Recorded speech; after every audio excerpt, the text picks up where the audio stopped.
Hello students, पिछले video में मैं आप लोगों को टेंस के बारे में बता चुकी हूँ और मैंने इंडेफिनिट टेंस जो है तीनों कालों में आपको समझा दिया था, प्रेजेंट, पास्ट और फ्यूचर। और मैंने ये भी बताया था आपको कि आपको जो वर्ब ध्यान रखनी है वो 1 to 1 के फॉर्मूले से ध्यान रखनी है।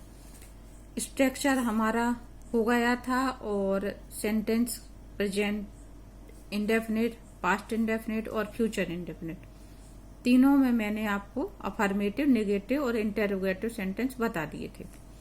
लेकिन सिर्फ इतने से हम ये कहें कि आपको टेंस आ गए, तो ऐसा नहीं है।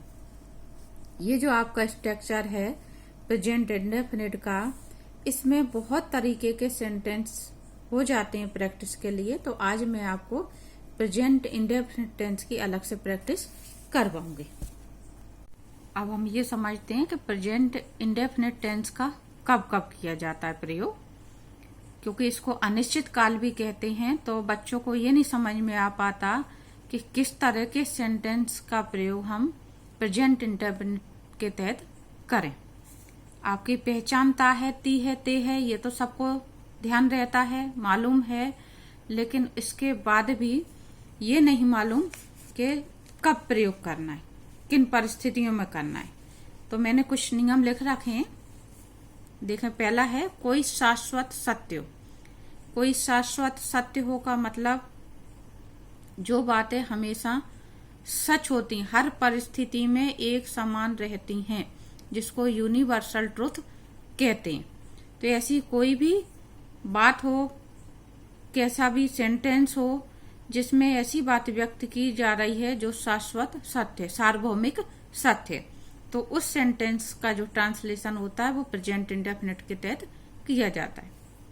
दूसरा है किसी की वर्तमान काल की आदत प्रकट की जाती है। किसी व्यक्ति में कोई आदत है और उसमें ये आशय निकल रहा हो कि मैं ऐसा करता हूं, और इसी तरह का कोई और शब्द आ रहा हो, ता है, ती है, ते है से संबंधित, या फिर आशय ऐसा प्रकट हो रहा हो कि वर्तमान काल में उसकी ऐसी आदत है, तो आदत वाले वर्तमान काल की आदत जो भी सेंटेंस में होती है उसका भी प्रयोग हम प्रेजेंट इंडेफिनिट के तहत ही करते हैं। तीसरा है हमेशा होने वाली। ये बच्चों को फिर भी समझ में आ जाता है, इसमें बच्चे बहुत गड़बड़ करते हैं। हमेशा होने वाली क्रिया व्यक्त करने के लिए, अभी मैं एग्जाम्पल समझाऊंगी आपको तो आपको ठीक से समझ में आ पाएगा। हमेशा जो बातें होती रहती हैं, बार बार, अनेक बार, तो ऐसे सेंटेंस भी हमें प्रेजेंट इंडेफिनिट में ही व्यक्त करने रहते हैं। जैसे हमेशा होने वाली क्रिया से ही संबंधित आपका दैनिक दिनचर्या हो जाता है। ये मैंने इसलिए लिख लिया कि आप प्रेजेंट इंडेफिनिट जब अच्छे से समझ लेंगे, अभी 2-4 दिन में थोड़ा सा प्रैक्टिस करवा दूंगी, तो आपको ऐसे लिखने को आता, निबंध लिखने को आता है अपनी दैनिकचर्या के ऊपर, दिनचर्या के ऊपर निबंध बच्चे फिर याद करते हैं, उसको रटते हैं। तो आपको रटना नहीं है, सेंटेंस आपको अच्छे से समझ लेने हैं कि प्रेजेंट इंडेफिनिट में किस किस स्ट्रक्चर के सेंटेंस आते हैं। उसके बाद अपना निबंध आप स्वयं बनाएंगे, मैं आपको बनाना बताऊंगी और आप कर भी पाएंगे। फिर आगे मैंने और थोड़ा सा लिखा है जो बातें या काम लंबे समय तक एक समान हो, यानी बहुत सारे ऐसे काम हैं जो बहुत लंबे समय तक एक समान हुआ करते हैं, या ऐसी बातें जो लंबे समय तक अभी तो वर्तमान काल के हिसाब से एक समान है, कल को जाके चेंज होंगी, लेकिन अभी वो प्रेजेंट इंडेफिनिट व्यक्त करती हैं। यानी ऐसे सेंटेंस के लास्ट में ता है, ती है, ते है शब्दों का ही प्रयोग किया जाता है। समय नहीं बताया जाता इनमें से किसी का भी, लेकिन फिर भी ये सब जो स्ट्रक्चर हैं उनमें ये बातें व्यक्त की जाती हैं कि काम हमारा वर्तमान काल में हो रहा है, समय नहीं होता है, लेकिन फिर भी आपको ये बातें एग्जाम्पल से ज्यादा समझ में आ पाएंगी। स्ट्रक्चर हमारा यही रहेगा, subject plus V1 plus S या ES plus object plus other word. Subject अगर सिंगुलर होगा यहाँ पे तो वर्ब की फर्स्ट फॉर्म में S या ES लगना है। वर्ब में S या ES कहाँ लगना है ये मैं पहले वीडियो में समझा चुकी हूँ। ऑब्जेक्ट को हमें पहचानना है सेंटेंस में, ये भी मैं पहले वीडियो में समझा चुकी हूँ, फिर भी अभी हम और देखेंगे एग्जाम्पल में। इनके अलावा जो शब्द होंगे उन्हें आप अदर वर्ड मान के चलेंगे, क्योंकि अगर आपको ग्रामर की ठीक से जानकारी नहीं है तो बीच बीच में मैं जानकारी दूंगी, तो आपको वो ध्यान से समझते चलना है। पहला एग्जाम्पल मैं ले रही हूँ, सूर्य पूर्व दिशा में उदय होता है। पूर्व दिशा में या पूर्व दिशा से कुछ भी लिखा हो, लेकिन सबका आशय एक ही होता है। पूर्व दिशा नहीं लिखा हो, सिर्फ पूर्व लिखा हो, तो भी उसका मतलब वही है। तो ये हमेशा सत्य है सेंटेंस। जो पहला नियम मैंने बताया था, कोई शाश्वत सत्य हो, यानी सूर्य पूर्व दिशा में सिर्फ आज नहीं उगता है, वो बात जो है हमेशा के लिए है। तो इसका ट्रांसलेशन देखें, सब्जेक्ट हो जाएगा आपका सूर्य यानी द सन। प्रकृति में जितनी एक चीजें हैं, द सन, द मून, इस तरह से उनके आगे द लगाना रहता है हमको आर्टिकल, तो यहाँ पे इसलिए द सन सब्जेक्ट बनाएंगे। द सन उदय होता, सब्जेक्ट यहाँ होता है और फिर हमें लास्ट में पहुंचना रहता है। उदय होना पूरा एक शब्द है, एक ही वर्ब होती है। राइज, राइज मीन्स उदय होना, तो राइज का राइजेज हो जाएगा क्योंकि ये एक वचन है इसलिए। और फिर आएगा इन द ईस्ट, पूर्व दिशा में। पूर्व दिशा के लिए ईस्ट शब्द में प्रपोजिशन हिंदी में बाद में आ रहा है, इंग्लिश बनाते समय पहले आएगा। तो the sun rises. In the east को आप अदर वर्ड मान करके यहाँ पे चल सकते हैं। जो स्ट्रक्चर ऊपर दिया हुआ है, ऑब्जेक्ट नहीं है इसमें, अदर वर्ड है, तो हम अदर वर्ड मान के इसका ट्रांसलेशन करेंगे। The sun rises in the east. अगला, तेल पानी पर उतराता है। ये भी सार्वभौमिक सत्य कि तेल पानी पर उतराता है। उतराता है, तैरता नहीं है, ठीक है, ये आपको ध्यान रखना है। तेल पानी पर तैरता नहीं, तैरने के लिए शब्द आता है स्विम। स्विम नहीं आएगा यहाँ पे, उतराना तो फ्लोट। तेल के लिए शब्द आया ऑयल, फ्लोट्स ऑन वाटर। पानी पर, पानी पर शब्द जब ऑन का प्रयोग करते हैं, कोई भी चीज किसी की सतह पर स्पर्श करते हुए ऊपर होती है, तो हम ऑन प्रपोजिशन का प्रयोग करते हैं। अब ऑयल के साथ में यहाँ पे एस लगाया है, क्योंकि जितनी अनकाउंटेबल नाउन होती हैं, जैसे ऑयल है, वाटर है, कोई भी जो मात्रावाचक संज्ञा होती है उसको एक वचन मान के चला जाता है, तो इसलिए ऑयल के साथ में यहाँ पे फ्लोट्स आए, तो ऑयल फ्लोट्स ऑन वाटर। ये भी एक शाश्वत सत्य है। अगला देखें, बर्ड्स फ्लाई एट नाइट। चमगादड़ रात में उड़ते हैं। कहीं के भी चमगादड़ ले लो, तो ये भी एक सत्य है, इसलिए birds fly at night. Subject हो गया आपका चमगादड़, बर्ड्स, उड़ते हैं फ्लाई, और रात में, यहाँ पे मैं के लिए एट नाइट का यूज करा हमने, और यहाँ पे मैं के लिए हमने इनका प्रयोग करा। मैं के लिए इनका प्रयोग होता है, लेकिन नाइट शब्द के साथ में एट का प्रयोग करा जाता है। ये आपको ध्यान रखना है कि नाइट शब्द जब भी आएगा, और शब्द हिंदी में अगर रात में शब्द आ रहा है, भले ही में आ रहा है, तब भी हम नाइट के साथ में एट का प्रयोग किया करते हैं। फिर अगला देखें, तारे टिमटिमाते हैं, चमकते हैं नहीं होता है। जो लोग बाग कहते हैं तारे चमकते हैं, सही शब्द जो है वो टिमटिमाते हैं, क्योंकि चमकने का मतलब होता है एक समान चमकना। सूर्य को हम कह सकते हैं द सन शाइन्स, यानी सूर्य चमकता है, ठीक है। टिमटिमाना अलग होता है, क्योंकि तारे कभी अपन को ज्यादा चमकते दिखते हैं, कभी कम होते हैं, लुप लुप करते रहते हैं, तो इसलिए तारे के लिए स्टार्स, टिमटिमाने के लिए शब्द आता है ट्विंकल। जो आपने पोएम सुनी होगी, ट्विंकल ट्विंकल लिटिल स्टार, इसीलिए बनी है कि तारे टिमटिमाते हैं। इसमें ना कोई ऑब्जेक्ट है, ना इसमें कोई अदर वर्ड है, तो सिर्फ इतना ही सेंटेंस बनेगा, स्टार्स ट्विंकल। तो ये सारे के सारे जो चारों उदाहरण थे, ये किस बात पे आधारित थे आपके? कोई शाश्वत सत्य हो। अब हम देखेंगे किसी की आदत प्रकट की गई हो उसके लिए सेंटेंस। आगे उदाहरण देखें जो आदत प्रकट की जाती है। मैं रोज व्यायाम करता हूं। अब रोज मतलब ये आदत हो गई एक तरह से, तो मैं की इंग्लिश आई। अब व्यायाम करने के लिए बच्चों टेक आता है। मैंने अधिकतर एग्जाम्पल ऐसे लिए हैं जो वर्ब आपको नहीं मालूम हो कि किस सेंटेंस के लिए कौन सी वर्ब यूज करी जाती हैं, तो आपको थोड़ा सा एक्स्ट्रा सीखने को मिल सके। टेक शब्द आता है व्यायाम करने के लिए। यहाँ पे जो करता हूं शब्द आया है उसके लिए टेक, और व्यायाम के लिए शब्द होता है एक्सरसाइज। रोज के लिए शब्द बना डेली। डेली शब्द यहाँ पे एडवर्ब हो जाता है, तो सब्जेक्ट, वर्ब, वर्ब की फर्स्ट फॉर्म हो गई, और ऑब्जेक्ट। मैं रोज व्यायाम करता हूं। मैं क्या करता हूं? व्यायाम। तो व्यायाम शब्द यानी एक्सरसाइज यहाँ पे ऑब्जेक्ट है, और डेली एडवर्ब है तो आप अदर वर्ड मान करके चल सकते हैं। तो इस तरह सेंटेंस बन जाएगा आई टेक एक्सरसाइज डेली। फिर एक और देखें, वह सुबह चाय पीता है। सुबह चाय पीता है। चाय पीने के लिए बच्चों टेक शब्द का ही प्रयोग किया जाता है, ड्रिंक शब्द का प्रयोग नहीं करा जाता। उसी तरह से हम अगर दूध पीने वाली बात कहें तो दूध के लिए भी टेक शब्द का प्रयोग किया जाता है।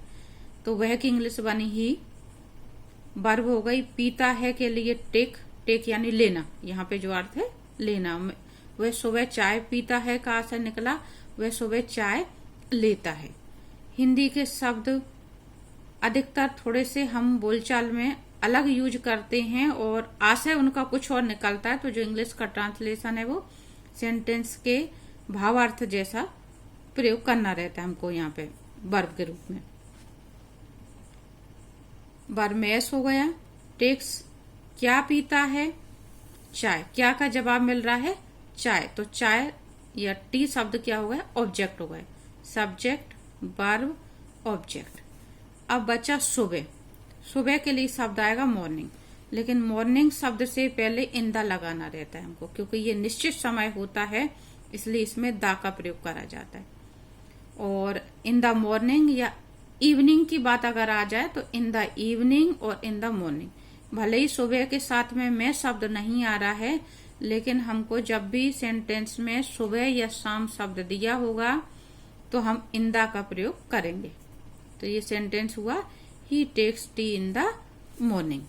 आदत के ही कुछ और सेंटेंस में बता रही हूं, जैसे मैं प्रत्येक रविवार क्रिकेट खेलता हूं। यहाँ पे प्रत्येक रविवार से समझ में आ रहा है कि ये आदत है, तो मैं की इंग्लिश बनी आई। वर्ब खेलता हूं प्ले। क्या खेलता हूं? क्या का जवाब है क्रिकेट, तो ये ऑब्जेक्ट हो गया। I play cricket. आई के साथ में एस नहीं लगाया जाता। एवरी संडे, ये आप पीछे अदर वर्ड मान के चलेंगे, या फिर एक नियम ध्यान रखें बच्चों के समय बताने वाले शब्द जो भी होते हैं वो हमेशा पीछे ही रखे जाते। तो एवरी संडे समय बता रहा है कि कब खेलता है, प्रत्येक रविवार। प्रत्येक से समझ में आ रहा है कि ये आदत है। तो I play cricket every Sunday. फिर मैंने एक नियम और बताया था कि कुछ बातें लंबे समय तक एक समान रहती हैं, उनके लिए भी हम प्रेजेंट इंडेफिनिट टेंस का प्रयोग करते हैं। जैसे देखें, मेरे चाचा बैंक में काम करते हैं। अब ये वर्तमान की बात है कि चाचा बैंक में काम करते हैं। एक दिन ऐसा भी आएगा कि चाचा रिटायर होंगे तब बैंक में काम नहीं करेंगे, लेकिन जब तक चाचा रिटायर नहीं हो जाते तब तक की बात यहाँ पे की जा रही है। तो बहुत लंबे समय तक जो काम किया जाता है उसके लिए प्रेजेंट इंडेफिनिट का उदाहरण है ये आपका माई अंकल वर्क्स। करते हैं के लिए वर्क्स, और इन अ बैंक, बैंक में, तो यहाँ पे इन अ बैंक। फिर देखें, मेरी बहन इंदौर में रहती है। My sister lives in Indore. मैं गांव में रहता हूँ, तो I live in a village. इस तरह से जो शब्द बनते हैं, मैं शहर में रहता हूँ, आई लिव इन सिटी। तो इस तरह के जो भी सेंटेंस हैं वो खास करके रहना से संबंधित, उसमें ता ती ते आते तो वो प्रेजेंट इंडेफिनिट के तहत ही आता है। फिर आगे देखें, हम नवंबर में दीपावली मनाते हैं। अब थोड़ी देर के लिए अगर ये भूल जाएं तो हम दीपावली मनाते हैं यानी हर साल मनाते हैं हम, तो बी हम की इंग्लिश हो गई सेलिब्रेट, मनाते हैं के लिए सेलिब्रेट, दीपावली का दिवाली, और नवंबर में तो इन नवंबर। अब यहाँ पे ये नहीं कहा जा रहा है कि हम नवंबर में दीपावली हमेशा मनाते, क्योंकि दीपावली नवंबर में कभी अक्टूबर में इस तरह से पड़ती रहती है। जब भी आएगा, जो भी समय आएगा तो वो हम लिखेंगे इस तरह से। तो ये भी आपका प्रेजेंट इंडेफिनिट का उदाहरण है कि काम बार बार जो होता रहता है, हर बार होता रहता है, बार बार जो दोहराए जाते हैं, जो मैंने नियम बताए चारों पांचों, वो आपको अच्छे से ध्यान रखना है। फिर देखें, ये पक्षी घोंसला बनाते हैं, हमेशा के लिए ये बात सत्य है आपकी। पक्षी के लिए वर्ड्स, बनाते हैं के लिए बच्चों यहाँ पे बिल्ड आएगा, और घोंसला के लिए नेस्ट आएगा। जैसे हम अपना जब मकान बनाते हैं तो मकान के लिए बिल्ड शब्द आता है, बिल्ड मीन्स निर्माण करना। उसी तरह से पक्षी भी तिनका तिनका चुन करके अपना घोंसला बुनते हैं। इस वजह से घोंसला बनाने के लिए मेक शब्द नहीं आता है, जो बच्चे मेक कर देते हैं, यहाँ पे मेक नेस्ट बिल्ड शब्द आता है। तो आपको ये जो मैं बता रही हूँ एग्जाम्पल, उसमें कुछ खास वर्ब जो आ रही है उन चीजों के लिए, उनको आपको ध्यान करते चलना है। कुछ जानवर रात में शिकार करते हैं, कुछ जानवर के लिए आ गया सम एनिमल्स। शिकार करना पूरी एक बार होती है, ये प्लूरल हो गया इसलिए हंट शब्द आया। Some animals hunt at night. फिर से रात में शब्द आया है, मैंने अभी पीछे उदाहरण में बताया था आपको कि रात के साथ में हम जब भी में आएगा तो हम एट का प्रयोग करते हैं, नाइट के साथ एट का प्रयोग किया जाता है, इसलिए some animals hunt at night. यह बस पूना जाती है। इस तरह के भी सेंटेंस हमारे बोलचाल में खूब प्रयोग में किए जाते हैं, तो बच्चे समझ नहीं पाते। तो दिस बस, यह बस के लिए हो गया दिस बस, जाती है के लिए गोस। और यहाँ पे एक बात ध्यान रखनी है कि जब भी गो शब्द आ जाए, कोई जाता है, जाती है, जाते हैं, इस तरह के लिए, और उसके बाद अगर कोई स्थान का नाम आ रहा है तो गो शब्द के बाद हमको टू का प्रयोग अनिवार्य रूप से करना है। कोई भी स्थान शब्द आ रहा है, स्थान से पहले समझ लें या गो के बाद समझ लें। बस कहाँ जाती है? पूना जाती। पूना को इंग्लिश में कहते हैं पुणे। तो गोस टू पुणे, दिस बस गोस टू पुणे। इसी तरह से आप दूसरे सेंटेंस बनाकर प्रैक्टिस कर सकते हैं। फिर एक और देखें, दुकान रात को 9 बजे बंद होती हैं। अगर होता है, ता है, ती है का उदाहरण है ये। तो इस तरह के सेंटेंस देखें, दुकानों के लिए शॉप्स, बंद होने के लिए यहाँ पे शट आएगा। क्लोज शब्द का प्रयोग कम ही करते हैं, तो शॉप्स शट एट 9 PM। अब यहाँ पे हमने चूंकि PM शब्द का प्रयोग कर दिया है, इसलिए हमने रात शब्द के लिए यहाँ पे नाइट नहीं लिखा है, क्योंकि PM का मतलब होता है शाम का समय, 12 बजे के बाद का समय। अब 12 बजे के बाद अगर 9 बजे की बात कही जाए तो रात में ही आते हैं, तो अलग से बताने की जरूरत नहीं है कि नाइट।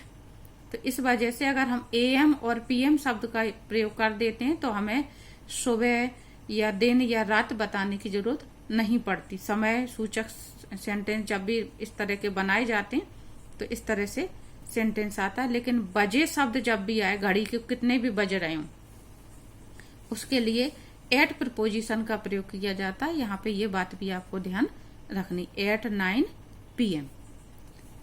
एक और लिया मैंने इसी तरह का उदाहरण, क्लास ठीक 7:30 बजे प्रारंभ होती। 7 बजे या 7:30 बजे प्रारंभ होती है, यहाँ पर ठीक शब्द नोट करना है आपको। क्लास यानी कक्षा, तो क्लास के लिए आ गया द क्लास। प्रारंभ होना, प्रारंभ होना यानी स्टार्ट। अब कब समय दिया हुआ है? 7:30। तो मैंने अभी ऊपर बताया कि बजे शब्द लिखा हुआ है जब भी, तो हम एट प्रपोजिशन का प्रयोग करेंगे 7:30।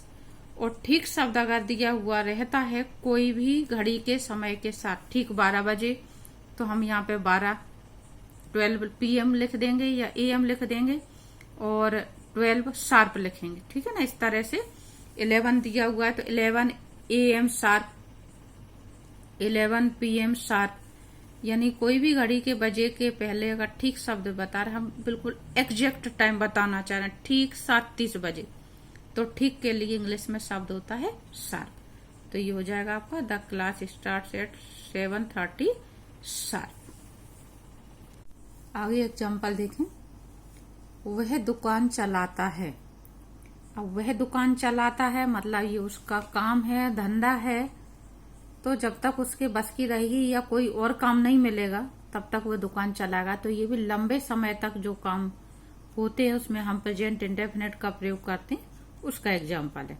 He runs a shop, subject हो गया ही। यहाँ पे चलाता है के लिए रन शब्द। अब जो मैं बात कह रही थी शुरू में कि कुछ बातें आपको अनुभव से ही सीखने को मिलेंगी, प्रैक्टिस से ही आप कर पाओगे। तो इस तरह से चलाने के लिए रन का प्रयोग करा जाता है। He runs a shop, subject एक वचन है इसलिए इस लग गए। अब यहाँ पे हम दूसरी बातें भी कह सकते हैं, जैसे वह दुकान चलाता है की जगह हो जाए वह फैक्ट्री चलाता है, तो ही रन्स अ फैक्ट्री। वह एक कंपनी चलाता है तो ही रन्स अ कंपनी। वह स्कूल चलाता है, ही रन्स अ स्कूल। इस तरह से जो काम धंधे वाली बात है और उसमें चलाने वाली बात है तो यहाँ पे रन आएगा, ड्राइव नहीं आएगा। ठीक है, फिर आगे उदाहरण देखें एडवर्ब के।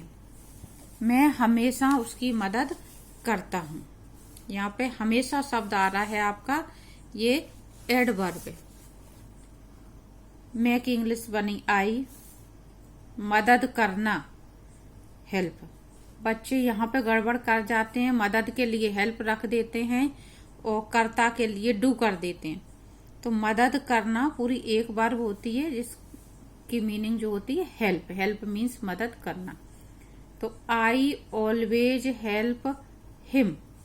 अब यहाँ पे हिम क्यों आया? उसकी के लिए। यहाँ पे उसकी शब्द जो है ऑब्जेक्ट के रूप में आएगा, इसलिए वर्ब के तुरंत बाद शब्द जो आता है वो क्या होता है? ऑब्जेक्ट होता है। अब प्रोनाउन के रूप में अगर हमने उसको यूज करा है तो प्रोनाउन अगर आपने पढ़े हो तो ही का ऑब्जेक्ट होता है हिम, इसलिए यहाँ पे हिम आया। और ऑलवेज वर्ब से पहले क्यों आया? क्योंकि सेंटेंस का स्ट्रक्चर तो है हमारा subject plus verb plus object. लेकिन कुछ शब्द ऐसे हैं, जैसे मैंने यहाँ पे दो ही उदाहरण लिखे हैं, एक ऑलवेज और एक आपका ऑफन। इसी तरह से थोड़े कुछ और शब्द भी होते हैं, जैसे नेवर, ऑलवेज की जगह पे नेवर का भी प्रयोग होता है। Generally, mostly, some time, just, ये कुछ ऐसे एडवर्ब हैं जो वर्ब से पहले आते हैं। नहीं तो अधिकतर एडवर्ब जो सेंटेंस में यूज होता है वो वर्ब के बाद यूज होता है, क्योंकि काम है उसका वर्ब की विशेषता बताना। लेकिन ये दो चार शब्द ऐसे हैं जो वर्ब से पहले आते हैं, तो ये भी आपको प्रैक्टिस से ही ध्यान में रखना पड़ेगा। आई ऑलवेज हेल्प हिम, हमेशा शब्द जब भी आए, ऑलवेज शब्द जब भी आए तो हमें ध्यान रखना है कि हम वर्ब से पहले रखेंगे। वह अक्सर झूठ बोलता है। अक्सर मीन्स ऑफन, ये भी एडवर्ब है। तो वह की इंग्लिश ही, अक्सर की ऑफन, झूठ बोलना, झूठ के लिए लाई और बोलना के लिए टेल। टेल अ लाई शब्द आता है झूठ बोलना के लिए हमेशा। अकेला लाई शब्द भी यूज कर सकते हैं आप, लेकिन इस तरह से सेंटेंस बच्चों को ठीक से समझ में आ जाता है, इस वजह से मैंने रखा है। यहाँ पे जो एक बात ध्यान रखनी है आपको, वो ये ध्यान रखनी है, लाई शब्द से पहले हमेशा ए आर्टिकल का प्रयोग किया जाता है। अगर आप इसमें ए का प्रयोग नहीं करेंगे तो सेंटेंस इनकरेक्ट हो जाएगा, यानी सेंटेंस आपका गलत हो जाएगा। कुछ शब्द ऐसे हैं जैसे नोइश, नोइश के साथ में भी हमेशा ए का प्रयोग किया जाता है, तो लाई से पहले हमेशा ए का प्रयोग होता है, इसलिए यहाँ पे एक झूठ बोलता है नहीं है, मीनिंग वर्ब में ही वो शब्द जुड़ा हुआ है ए, इसलिए मैंने लिखा यहाँ पे। तो ही ऑफन टेल्स अ लाई। तो कुछ एडवर्ब आपको ध्यान रखने जो वर्ब से पहले आते हैं। फिर देखें कुछ अपन सेंटेंस कभी कभार सुनने में ऐसे आते हैं, हम खूब नहाते हैं। खूब शब्द का प्रयोग कई बार बोलचाल की भाषा में किया जाता है। तो खूब के लिए जो इंग्लिश बनती है वो अ लॉट बनती, अ लॉट। हम की इंग्लिश हो गई बी, नहाते हैं की इंग्लिश हो गई टेक, वर्ब की पास्ट फॉर्म, और बाथ मीन्स नहाना। नहाना बात है और टेक मीन्स नहाने के लिए वर्ब का प्रयोग करा जा रहा है। ठीक है, तो टेक बाथ दोनों मिलाकर के इकट्ठा मीनिंग देते हैं नहाना। टेक वर्ब का और भी बहुत जगह प्रयोग करा जाता है, वो किसी दिन समझाऊंगी जब अलग से स्पीकिंग वगैरह के सेंटेंस, तब आप देखें। तो be take bath, take bath मतलब नहाना। Be take bath a lot, खूब शब्द आया इसलिए।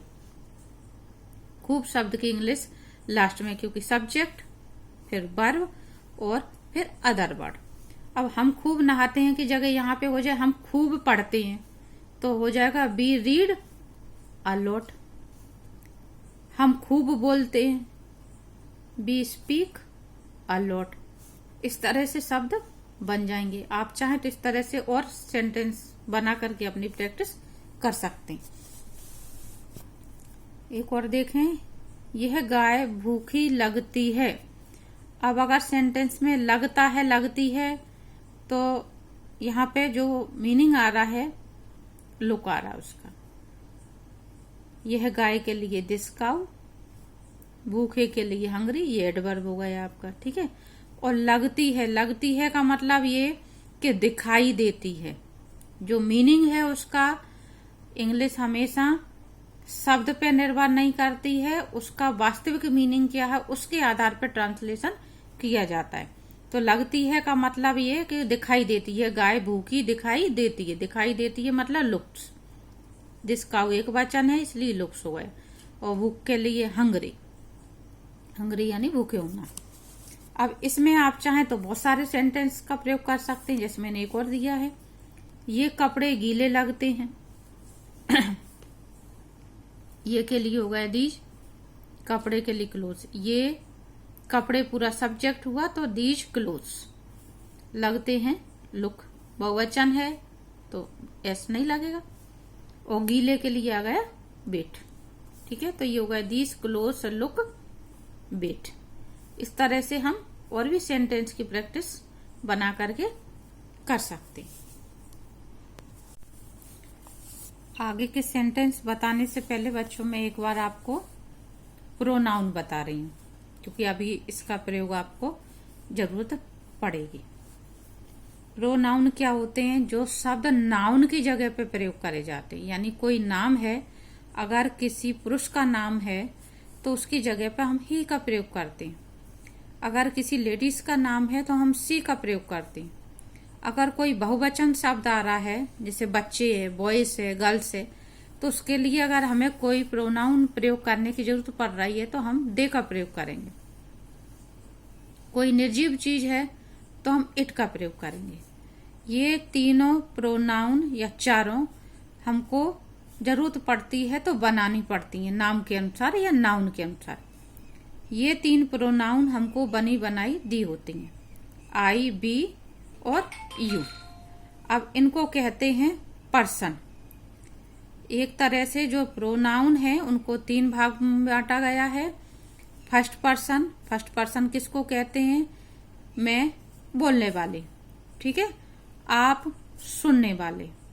तो जो बोलता है वो फर्स्ट पर्सन कहलाता है। सामने जो भी बैठा सुन रहा है, एक वचन बहुवचन नहीं, चाहे जो भी हो, सामने बैठा जो भी सुन रहा है, तुम सुन रहे हो, ठीक है ना, आप सुन रहे हो, तो ये सेकंड पर्सन कहलाता है। और मैं और तुम के अलावा जिस किसी की बात की जा रही है, उसकी, इसकी, राम की, श्याम की, बच्चों की, तो वो शब्द क्या कहलाते हैं? थर्ड पर्सन कहलाते हैं। प्रोनाउन को इस तरह से तीन भागों में बांटा गया। अब हमें उससे मतलब नहीं है, आप तो ये ध्यान रखें कि ये शब्द प्रोनाउन कहलाते हैं, ही, सी, दे। अगर कोई का नाम दिया है तो प्रोनाउन ही या सी बनाएंगे, बहुवचन शब्द है तो दे या इट बनाएंगे। ये अपने आप में आपको हमेशा दिए मिलेंगे। जो बात हमको समझनी है वो ये समझनी है कि ये शब्द जो इस कॉलम में दिए हुए हैं इनका प्रयोग हमेशा सब्जेक्ट के रूप में ही किया जाता है, जिसको हम अगर केस की दृष्टि से देखें तो नॉमिनेटिव केस कहते हैं। जैसे मैंने आपको अभी उदाहरण दिए, मैं, वह, हम, तो ये शब्द जो प्रयोग किए जा रहे हैं ये शब्द हमेशा सब्जेक्ट के रूप में ही आया, सब्जेक्ट के रूप में आया, सब्जेक्ट के रूप में ही आया, सब्जेक्ट के रूप में भी आया। यानी पहले इसमें जो प्रोनाउन है नॉमिनेटिव केस जिसको ग्रामर की भाषा में कहते हैं, ये शब्द क्या हैं, ये सब्जेक्ट के रूप में प्रयोग करे जाते हैं। सब्जेक्ट के बाद फिर आता है आपका ऑब्जेक्ट। जैसे मैंने अभी आपको उदाहरण दिया था, मैं हमेशा उसकी मदद करता हूं, तो हमने अपने सेंटेंस के स्ट्रक्चर के अनुसार रखा सबसे पहले शब्द मेक इंग्लिश आई, फिर हमको रखना था वर्ब, लेकिन यहाँ वर्ब से पहले हमेशा की इंग्लिश रखनी थी हमको ऑलवेज, फिर हमने वर्ब रख ली। अब शब्द बचा उसकी, तो उसको कहाँ रखना है, वर्ब के बाद ही रखना है। तो जो भी प्रोनाउन है इनमें से कोई भी प्रोनाउन अगर आ रहा है उसको हमें सब्जेक्ट के बाद रखने की आवश्यकता पड़ रही है सेंटेंस में, तो उसको हम ऑब्जेक्टिव केस में जो शब्द इसके बदल जाते हैं उसी को रखेंगे। ही शब्द को यहाँ पे हम वर्ब के बाद नहीं रख सकते। ही का सब्जेक्ट के बाद वर्ब के बाद जब भी रखा जाता है तो ही का हो जाता है हिम। तो इस चीज को ग्रामर की भाषा में ऑब्जेक्ट कहते हैं, ऑब्जेक्टिव केस। ऑब्जेक्टिव केस यानी इस लाइन में जो भी शब्द हैं उनको हम ऑब्जेक्ट के रूप में ही प्रयोग करेंगे, यानी वर्ब के तुरंत बाद इन शब्दों को रखा जाएगा। कब रखा जाएगा, जब अगर सेंटेंस में हमें जरूरत पड़े उसका, उसकी और वर्ब के बाद रखना है। तो हिम, ही का ऑब्जेक्ट होता है हिम, सी का ऑब्जेक्ट होता है हर, दे का ऑब्जेक्ट होता है देम, इट का इट, आई का ऑब्जेक्ट होता है मी, बी का ऑब्जेक्ट होता है अस और यू का ऑब्जेक्ट होता है यू। फिर एक और चीज है यहाँ पे पजेसिव केस। पजेसिव केस क्या होता है, पजेसिव मीन्स जब हमें किसी चीज पर अधिकार जताना है, यह किताब किसकी है, यह किताब मेरी है, ठीक है, वह किताब किसकी है, वह किताब उसकी है। तो इस तरह से हम इसकी उसकी यानी किसी चीज पर अधिकार बताते हैं, कोई भी चीज पर। तो अधिकार बताने के लिए अगर सब्जेक्ट ही है तो उसको हिज के रूप में प्रयोग करेंगे, सी है तो हर के रूप में प्रयोग करेंगे, सब्जेक्ट अगर दे है तो देयर के रूप में प्रयोग करेंगे, बी है तो आवर, यू है तो यूर, इस तरह से। जिसे आपके ट्रांसलेशन में उदाहरण अभी आएंगे, वह अपना काम करता है, अपना शब्द, तो अपना के लिए पजेसिव का यहाँ पे मैं लिख देती हूं अपना। सेंटेंस में जब भी अपना शब्द आएगा तो हमें सब्जेक्ट देखना है, इनमें से कौन सा सब्जेक्ट आ रहा है, उस सब्जेक्ट के अनुसार हम अपना की इंग्लिश रखेंगे। अभी एग्जाम्पल आएंगे तो मैं और समझाऊंगी आपको। फिर देखें एक और होता है रिफ्लेक्सिव प्रोनाउन। रिफ्लेक्सिव प्रोनाउन में सेल्फ शब्द जुड़ जाता है, एक वचन के साथ में सेल्फ और बहुवचन के साथ में सेल्फ्स। थर्ड पर्सन यानी ही, सी और दे, इसमें जो ऑब्जेक्ट शब्द दिए हुए हैं हिम, हर, देम, उसमें सेल्फ शब्द जोड़ा है, ठीक है। और फर्स्ट पर्सन आई और बी और सेकंड पर्सन यू, इनका रिफ्लेक्सिव प्रोनाउन इनके पजेसिव से बनता है। या पजेसिव माई शब्द है तो माई सेल्फ हुआ, पजेसिव अवर है तो अवर सेल्फ हुआ, योर है तो योर सेल्फ हुआ, ठीक है। अभी ये बात आपको ज्यादा समझ में नहीं आ रही होगी, अभी उदाहरण समझाऊंगी मैं तो आपको समझ में आएगी ये बात।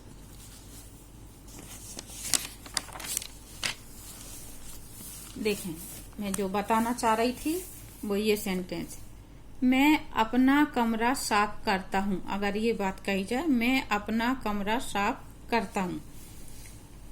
अब बच्चे जब ट्रांसलेशन करते हैं तो यहाँ पे अपना शब्द किसी के लिए भी आया हो, यहाँ पर कुछ भी हो, तो माई शब्द रख देते हैं। अगर इसमें ये कहा जाए वह अपना कमरा साफ करता है, हूं नहीं आया यहाँ पे, वह अपना कमरा साफ करता है, तो ही क्लीन्स हिज रूम आना था यहाँ पे। यहाँ पे मैं शब्द आया हुआ है, इसलिए क्या आया, माई आया। आई क्लीन साफ करना, माई रूम, माई क्यों आया यहाँ पे, अपना की इंग्लिश माई बनी, क्यों बनी, क्योंकि मैं के लिए इंग्लिश क्या है, आई, और आई का पजेसिव क्या है, माई, जो मैंने अभी चार्ट बताई थी आपको। आई सब्जेक्ट है और उसका पजेसिव क्या है, माई। तो अगर सब्जेक्ट के रूप में आई शब्द आया और सेंटेंस में आ जाए अपना, तो हम माई लिखेंगे। सब्जेक्ट के रूप में अगर ही आए और उसमें शब्द आ जाए अपना, तो हम हिज लिखेंगे। तो मैं अपना कमरा साफ करता हूं, तो आई क्लीन माई रूम। अब अगर ये बात और आगे थोड़ा सा इसी सेंटेंस को मैं ले लूं, मैं अपना कमरा स्वयं या खुद साफ करता हूं, मैं अपना कमरा खुद साफ करता हूं या मैं अपना कमरा स्वयं, तो जो स्वयं वाली बात आ गई, स्वयं की इंग्लिश बनती है माई सेल्फ, जो मैंने आपको अभी क्या बताई, रिफ्लेक्सिव प्रोनाउन। तो आपको ये चार्ट, प्रोनाउन चार्ट जिसको बोलते हैं, ये याद करनी पड़ेगी। उससे प्रैक्टिस जब आप करेंगे तो समझ में आपको आ जाएगा कैसे इंग्लिश बनी। सब कुछ वैसा का वैसा ही जो पहले था, लेकिन जब कभी भी स्वयं या खुद शब्द आ जाता है तो उसकी इंग्लिश सेंटेंस के लास्ट में रखी जाती। I clean my room my self. मैंने और भी उदाहरण लिए, जैसे देखें, वह अपने कपड़े स्वयं धोता है। अब यहाँ पे अपना शब्द आया, सब्जेक्ट के रूप में क्या है, ही, तो पहले हम सिर्फ इतना देख लें, वह अपने कपड़े धोता है, स्वयं को थोड़ी देर के लिए हम भूल जाएं, तो वह अपने कपड़े धोता है, ही वॉशेस हिज क्लोथ। अपने के लिए अब यहाँ पे माई नहीं आया, क्यों नहीं आया, क्योंकि ही का पजेसिव क्या होता है, हिज। यहाँ पे ही आया, ही का पजेसिव क्या होता है, हिज। तो अपना के लिए हमें ये पजेसिव सारणी याद करनी है, ऑब्जेक्ट के लिए हमको ये सारणी याद करनी है, स्वयं या खुद शब्द आता है तो हमको उसके लिए ये सारणी। तो ये आपको अच्छे से याद होनी चाहिए। अगर पूछा जाए हिम का सब्जेक्ट क्या है, ही, हिज का सब्जेक्ट क्या है, ही का ऑब्जेक्ट क्या है, हिम, ही का पजेसिव क्या है, हिज। इस तरह से चारों तरफ से याद होने चाहिए, क्योंकि ये अभी आपके एक्टिव पैसिव वॉइस में भी बहुत ज्यादा काम में आएगी। इसके बगैर तो एक्टिव पैसिव वॉइस बन ही नहीं सकते। अब देखें, फिर से देखें इसको, वह अपने कपड़े स्वयं धोता है, स्वयं के लिए क्या हुआ, हिमसेल्फ। ठीक है, लास्ट में हमको इस तरह से लगाना है। तो इस तरह से आप और सेंटेंस की प्रैक्टिस कर सकते हैं। माँ स्वयं बर्तन मांजती है। अब मैंने एक अदर वर्ड का उदाहरण लिया है, यहाँ पे मैंने प्रोनाउन नहीं दिया है, मैंने नाउन शब्द लिया है, जिससे आपको क्लियर हो जाए। माँ स्वयं बर्तन मांजती है, तो माँ के लिए आया मदर।